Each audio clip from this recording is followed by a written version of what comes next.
os homens. O homem a quem Deus conferiu riquezas, bens e honra, e nada lhe falta de tudo quanto a sua alma deseja. Mas Deus não lhe concede que disso coma, antes o estranho o come.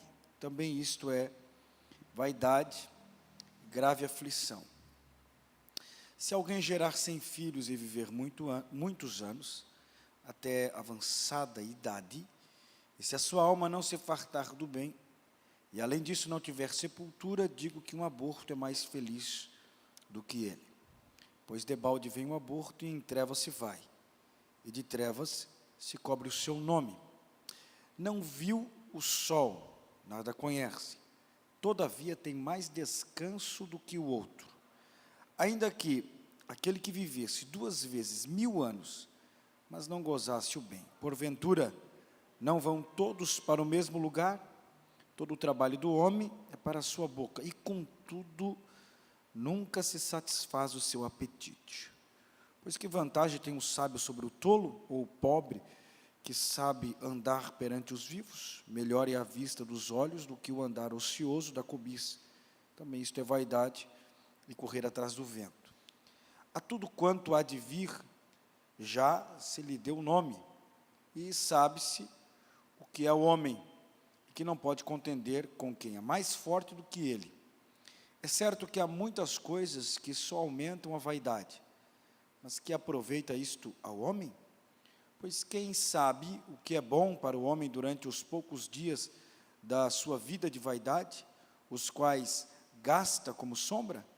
Quem pode declarar ao homem o que será dele, o que será depois dele debaixo do sol? Sente por bondade. Meus irmãos, queridos, parece que o sábio Salomão,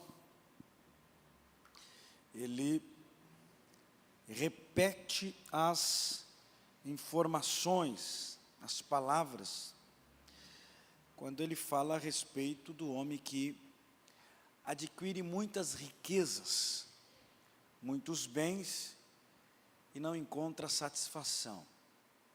Lá no capítulo 2, no verso 18, se eu não estou enganado, a qual nós já estudamos, o homem rico, ele se preocupa porque a sua descendência, ou a sua posteridade, vai gastar de forma dissoluta tudo aquilo que ele ajuntou. Já no capítulo de número 5, nos versos finais, ali está o contentamento daquele que é rico, isto é, daquele que se alegra e se contenta no Senhor, mesmo tendo riquezas, e que sabe ter prazer em desfrutá-la. Agora o capítulo 6 nos traz uma informação pesada a respeito do rico. O rico, ou aquele que ajunta, ou aquele que corre atrás de bens e não tem prazer e satisfação na sua alma, no seu coração. E a gente pode atrelar esse texto, não somente àquele que é rico, mas a todos aqueles que buscam no dinheiro o prazer para a sua alma, que buscam nos bens adquiridos o prazer para a sua vida, que nunca consegue se contentar com aquilo que Deus concede, e sempre tem no seu coração a ingratidão, e por isso se percebe o quão infeliz é este homem, que busca nas coisas terrenas o prazer para a sua alma, o prazer para a sua vida. E quando ele descobre que para a sepultura que ele vai, tudo é igual, não há distinção, a morte leva a todos, e não há nenhuma distinção na morte, a morte chama a todos, e não há nenhuma distinção na morte.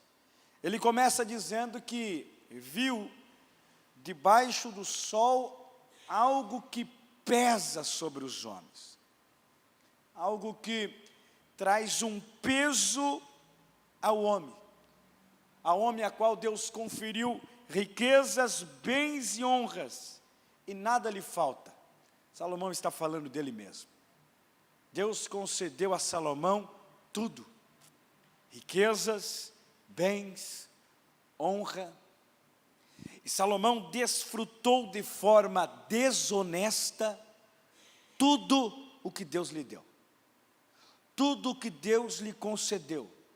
Salomão aproveitou todos os prazeres que o mundo podia lhe oferecer na sua época, no seu tempo. E ele percebe no final da sua vida que o estranho é que vai se aproveitar. E percebe que tudo aquilo que ele ajuntou é fútil, que tudo aquilo que ele ajuntou é vaidade. E ele parte para o ponto familiar. Na cultura judaica, entre os hebreus, o ter muitos filhos é um bem, é motivo de honra, é motivo de alegria. E repare que ele diz que se um homem gerar 100 filhos e viver muitos anos, até avançada idade, mas porém a sua alma não vai se fartar, sua alma vai para a sepultura, porque este homem não encontrou contentamento, satisfação, felicidade. E ele diz que o aborto é mais feliz do que ele. E aqui não é uma ideia atrativa para o aborto. Aqui ele está falando que é melhor não nascer do que nascer e viver a insatisfação da vida. É melhor não nascer e viver uma vida às mínguas, na sua vida emocional, na sua vida espiritual, na sua vida sentimental. Pois uma criança que não vem ao mundo, uma criança que não nasce, ela volta-se novamente para o Senhor e acaba não descobrindo a realidade da vida, o prazer da vida. Mas repare que todo o posicionamento de Salomão é puramente humano. Ele está vendo a ótica horizontal da vida. Pode sim o homem ser feliz nesta terra em Cristo. O homem em Cristo pode encontrar satisfação para a sua alma. O homem em Cristo pode encontrar alegria verdadeira para a sua vida. Salomão aqui está tratando do homem natural, não do homem que tem a sua vida vinculada a Deus, mas do homem que está buscando prazer, mas não está encontrando satisfação para a sua vida, satisfação para a sua alma. O interessante que Paulo, lá em Filipenses, coloca lá para nós, meu amigo Vini. Cadê o Vini? Está lá o Vini? Bota lá para mim, Vini, por bondade. Filipenses capítulo 4, versículo 11. Olha o que Paulo fala a respeito da satisfação da vida, da satisfação da alma, de alguém que não tem problema nenhum com a realidade espiritual da vida, porque ele tem uma identidade formada em Deus. Não digo isto como por necessidade, porque já aprendi a contentar-me com o que tenho. O 12. Sei estar abatido, e sei também ter abundância, em toda maneira e em todas as coisas. Estou instruído, ensinado, exortado, tanto a ter fartura, como a ter fome, ou padecer necessidade. tanto a ter abundância, como a padecer necessidade. Ora, esse homem aqui tem uma identidade firmada em Cristo. Ele não tem nenhum problema com insatisfação, ele é satisfeito em Cristo Jesus. A sua alma é satisfeita, a sua realidade com Deus é satisfeita. Ele não tem desvio de identidade. Ele sabe quem é Cristo para ele. E ele sabe que a verdadeira satisfação para a vida é Cristo. E daí ele termina dizendo lá no verso de número 13, por bondade, bota lá: posso todas as coisas naquele que me fortalece. Aquele que está em Cristo, ele pode até padecer necessidade, mas uma hora a abundância chega. Ele pode até padecer fome, mas uma hora chega o almoço, chega a janta, e ele nunca vai estar insatisfeito. Ele pode estar triste, abatido, envolvido por situações difíceis, mas ele também sabe ter alegria no Senhor. Olha só o contraste entre Paulo e Salomão. E horas, Salomão recebeu uma sabedoria como ninguém recebeu. Salomão recebeu uma capacidade para a sua época como ninguém recebeu. Mas se a gente for fazer um contraste, a gente percebe o quanto Paulo é superior a Salomão na satisfação da alma, na satisfação da vida, na satisfação em Cristo Jesus. Só que Salomão aqui, ele continua, ainda que aquele que vivesse 2 vezes 1000 anos, mas não gozasse o bem, porventura não vão todos para o mesmo lugar? Todo o trabalho do homem é para a sua boca, e contudo nunca se satisfaz o seu apetite. Se o homem vivesse 2000 anos, na visão de Salomão, naquilo que Salomão está vendo, este homem não teria satisfação. Tendo 100 filhos, gerando, prosperando, não encontraria satisfação. Todo o seu trabalho, todo o seu esforço é para a sua boca, para se alimentar, mas ele não se satisfaria, o seu apetite não se satisfaria. Existem pessoas que nunca estão satisfeitas com nada. Nunca estão satisfeitas com o que têm. Nunca estão satisfeitas com aquilo que Deus concede, com aquilo que Deus dá. Sempre estão no caminho da reclamação, da murmuração. Nunca conseguem se alegrar com as coisas que Deus dá, com as coisas que Deus concede, mesmo que sejam coisas pequenas. Não despreze, como Zacarias fala, não despreze os pequenos começos. Tem pessoas que não conseguem encontrar satisfação em nada. É um poço de reclamação, é um poço de murmuração. Por isso que a vida desta pessoa é às mínguas. É uma vida infeliz, tenebrosa, uma nuvem espessa sobre a sua cabeça. Uma vida difícil, uma vida ruim, uma vida de ingratidão, de insatisfação. Não consegue se contentar com um prato de arroz e feijão e um bife olhudo. Sendo que tem gente passando por necessidades extremas que não tem nem o que comer.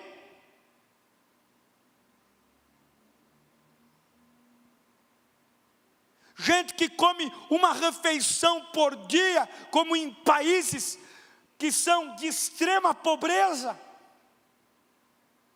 E tem gente que tem um arroz na mesa, feijão na mesa, um ovo na mesa, um copo com água para beber, para tomar, e nunca está satisfeito. Ele olha para a vida do outro, não consegue olhar para a sua, e ele olha que o outro tem, e ele vai para o caminho da cobiça, da inveja.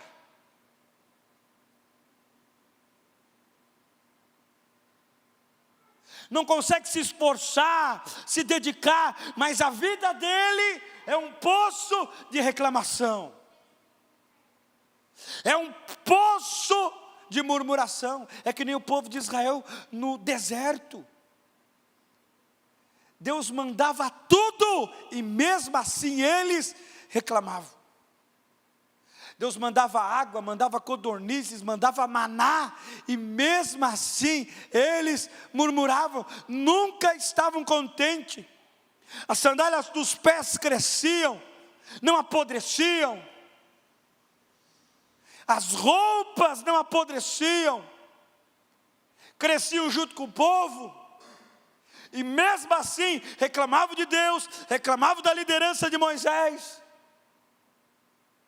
E aquela geração que saiu do Egito não entrou no Egito, a não ser Josué e Calebe. Uma geração inteira que saiu do Egito morreu no deserto. A geração que entrou no Egito foi a geração que nasceu no deserto. Uma vida de reclamação, de insatisfação, de murmuração, nos tira da promessa. Uma vida de insatisfação nos tira do alvo, nos tira do foco, nos tira daquilo que Deus tem para conceder e dar para nós, porque nós só reclamamos, murmuramos, somos insatisfeitos. Tem um louvor da harpa que diz: já estou satisfeito com Cristo, confesso que de Deus filho sou. Eu não lembro a letra agora toda, mas que a nossa satisfação seja Cristo. Ele é o único que pode aliviar a carga e o peso do nosso coração. Ele é o único que pode aliviar o peso da nossa alma e gerar em nós satisfação. Vinde a mim, vós que estáis cansados, oprimidos, sobrecarregados por esse materialismo compulsório, por essa loucura desenfreada de ter, obter. E eu não sou adepto da teologia da miséria, nem da teologia da pobreza, mas a prosperidade que Cristo nos dá, nos supre de todas as necessidades. Nem todos serão ricos, nem todos obterão o sucesso que o outro teve, e está tudo certo, está tudo bem.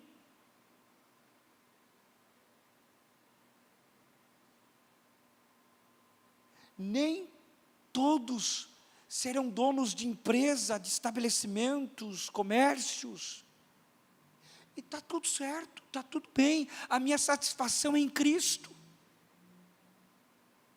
Nem todos têm a mesma capacidade intelectual e empreendedora, e está tudo bem, está tudo certo, porque a minha satisfação é Cristo. Nem todos terão um carro do ano, um carro de luxo, e está tudo bem, está tudo certo, a minha satisfação é Cristo. Nem todos terão uma mansão na Pedra Branca, ou aqui no lado, como é que é o nome disso aqui? Bosque das Mansões. Nem todos terão dinheiro para comprar um terreno aqui que custa mais de 1 milhão. E está tudo bem, está tudo certo. Minha satisfação é Cristo. O que adianta morar numa grande casa com muitos cômodos, vários banheiros, e não ter satisfação na alma? E não ter alegria na alma? E não ter alegria no coração?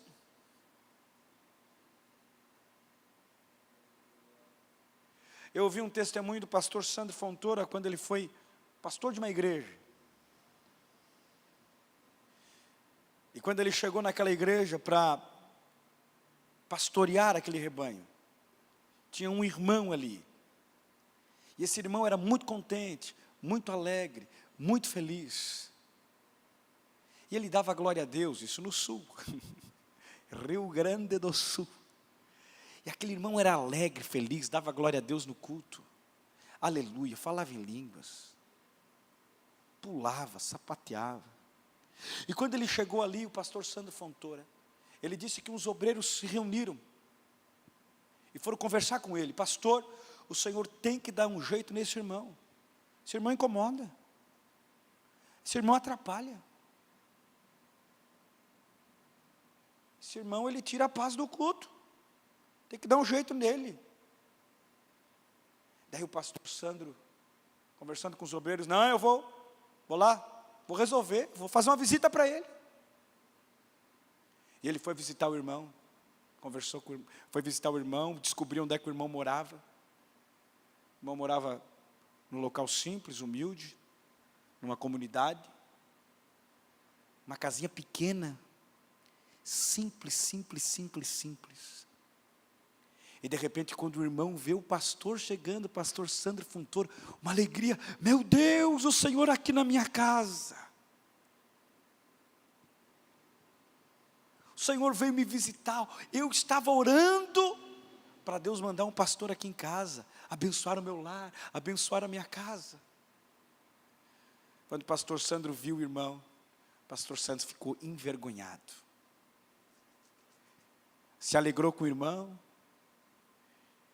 morando numa casa simples, pequena, poucos cômodos, 1 ou 2 no máximo, tinha na casa, pelo que o pastor Sandro falou.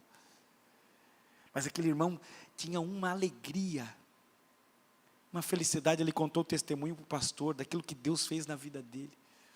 O pastor Sandro Fontoura chamou os obreiros, deu uma repreensão nos obreiros. Eu quero que todos vocês sejam como esse irmão aí, ó, cheio do Espírito Santo e cheio de alegria. Porque esse irmão aí sim, serve a Deus, é crente, e ele aqui pode dar glória a Deus, pode dar aleluia, pode sapatear, pode falar em línguas, e vocês vão aprender com ele. Sabe? Às vezes aquele pulso de arrogância no culto. Quando alguém dá um glória a Deus, um aleluia, ele faz uma cara fechada, amarrada. Para que isso? Carona velha de delegado, parece que chupou limão, foi batizado no vinagre. Não consegue sorrir, não consegue se alegrar. Tu olha para ele e não tem uma reação. Parece que ele vai te dar um chute, vai expulsar um demônio. Que nós tenhamos satisfação em Cristo, inclusive no culto. Aqui é lugar de dar glória a Deus, de dar aleluia, de glorificar o nome de Jesus. Que é o lugar de falar em línguas. Mas pessoas que não têm satisfação com Cristo, até o culto é pesado. Até o culto é ruim, pastor Cássio. Até o culto é difícil, pastor Osvaldo. Porque ela não tem satisfação em Cristo. Sua satisfação está nas oportunidades em que as pessoas o vejam, em que as pessoas o honrem. Sua satisfação está a chamar a atenção da plateia. Mas não, a sua satisfação não está em chamar a atenção de Cristo, a atenção do Pai, a atenção do Senhor. Eu, quando venho para o culto, eu venho para chamar a atenção do meu Jesus. Venho para glorificar o nome dEle. No culto, às vezes eu fico ali, daqui a pouco eu estou chorando e choro mesmo. Eu tenho uma dificuldade de chorar aí fora. Mas no culto, Na presença do Senhor é rios que eu derramo. É uma hipérbole, né? É rios que eu derramo na presença de Jesus, porque eu sinto graça, sinto alegria, sinto contentamento, daí choro, glorifico, falo em línguas, tenho satisfação em glorificar o nome de Jesus. Mas quem é insatisfeito, quem vive no poço da murmuração, quem vive no poço da reclamação, até o culto é ruim.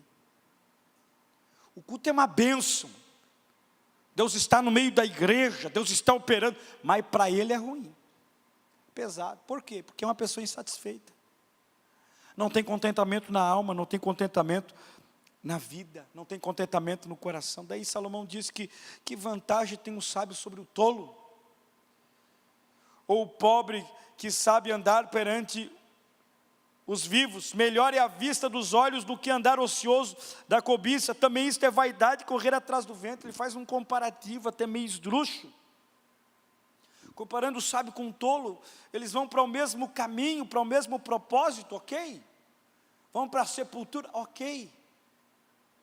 Mas o tolo é aquele que desagrada a Deus. O tolo é aquele que se perde no caminho. O tolo é aquele que não tem convicção da sua fé. O tolo é aquele que não cumpre a vontade de Deus. O sábio é aquele que ganha alma. Sábio é aquele que reconhece a sua pequenez e a soberania de Deus, mesmo que ele vá para o mesmo lugar, para a sepultura.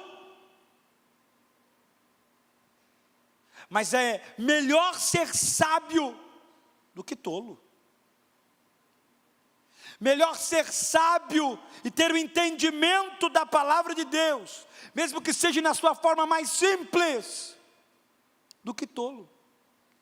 Tem muitas pessoas que têm conhecimentos profundos, mas não passa de um tolo, porque não tem o conhecimento de Deus.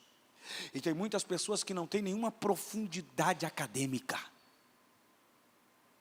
não sabe às vezes nem ler. Às vezes o único livro que sabe ler é a Bíblia, porque aprendeu a ler na Bíblia, e se dá outro livro para ele ler, ele não sabe. Mas se abrir a Bíblia, ele sabe ler.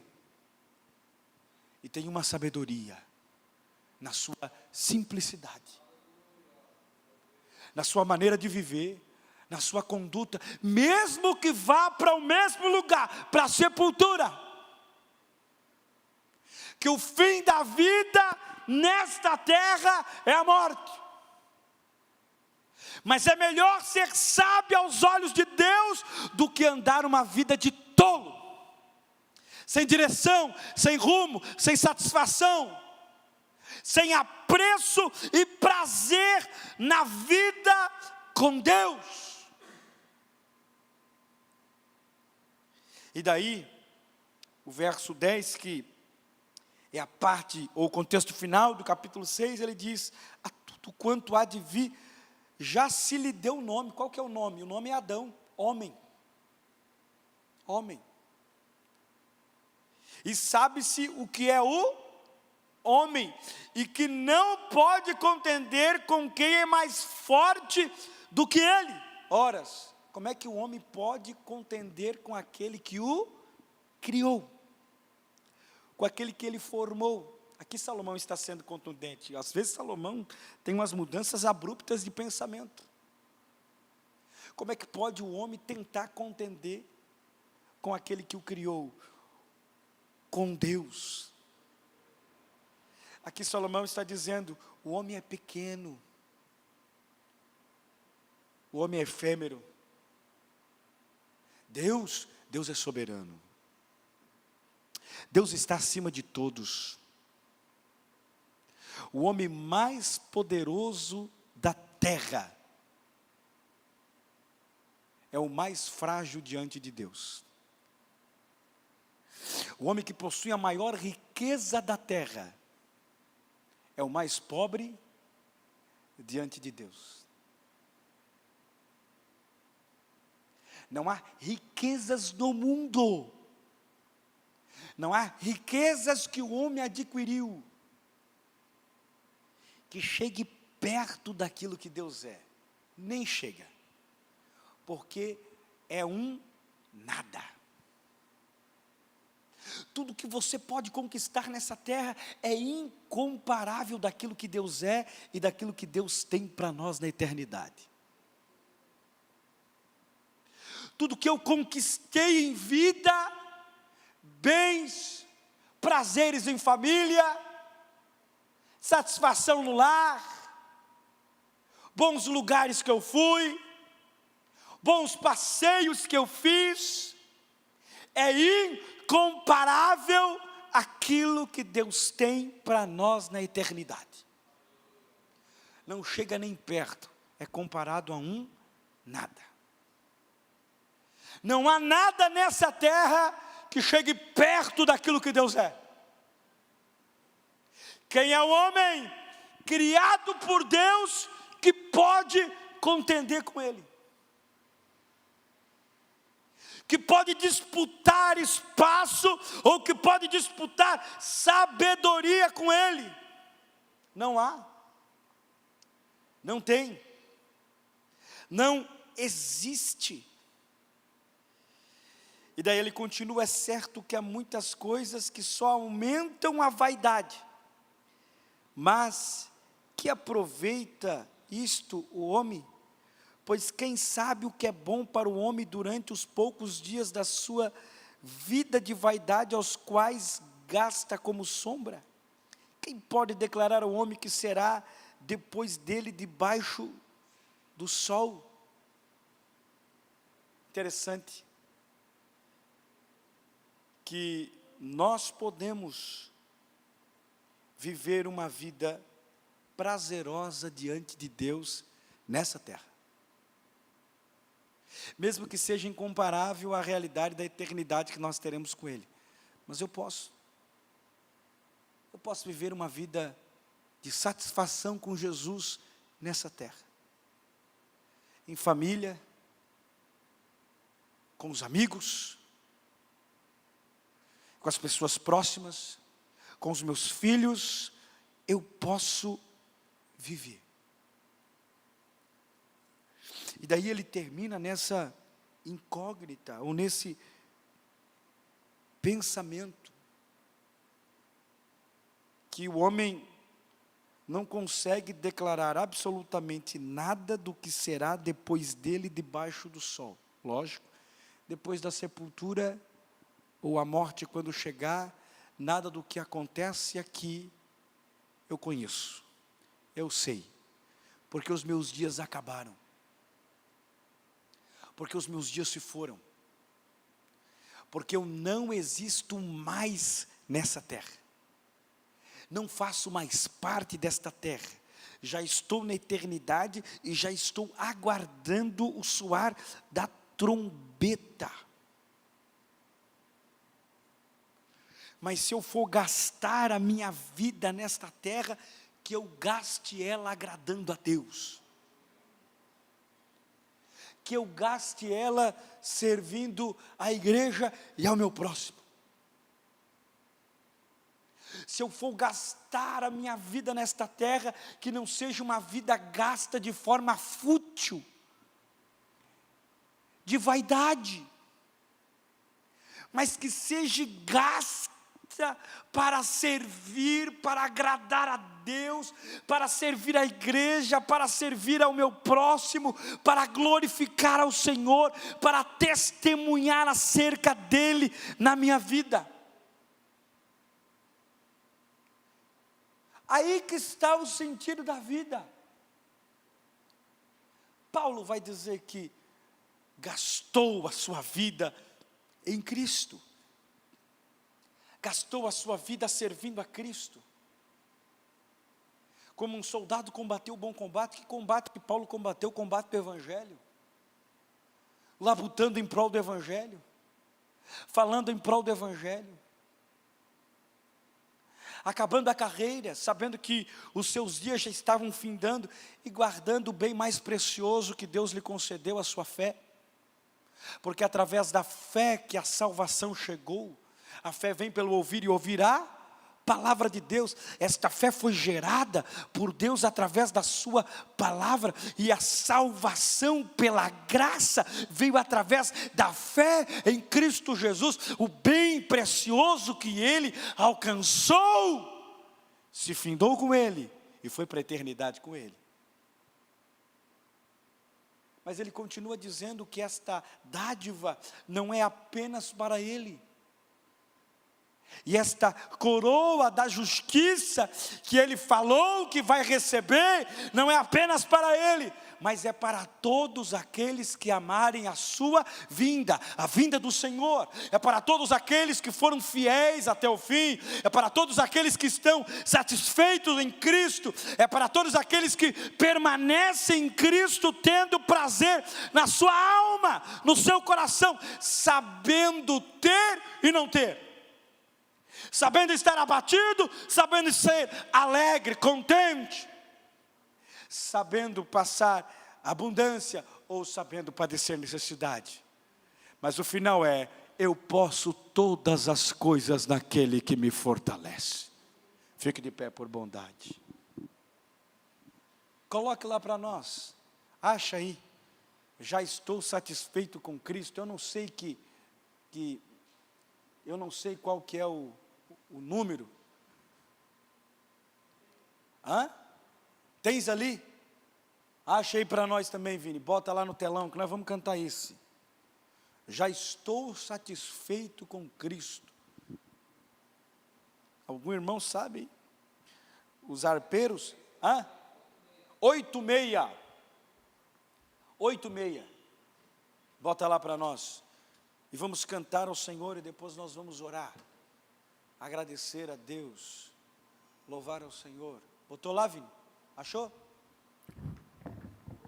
Vamos esperar o nosso maestro irmão Vanderlei. Aleluia.